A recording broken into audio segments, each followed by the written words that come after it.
it's Laura with your latest tech update. Are you tired of slow computers in your business? Does your team complain about their devices because everything just seems to take longer?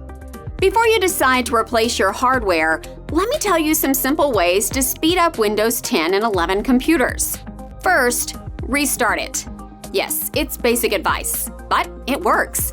Restarting clears the background processes, applications, and memory data, often resolving common performance issues. Next, manage your startup apps to save valuable system resources. Turn off unnecessary ones via the Settings app. Windows 11 has a feature that saves and restarts certain applications when you reboot. While convenient, it's not ideal for performance, so turn it off.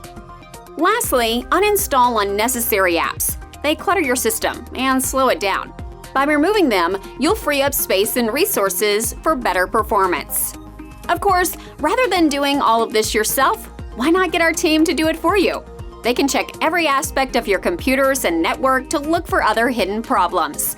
That's your tech update. More next week.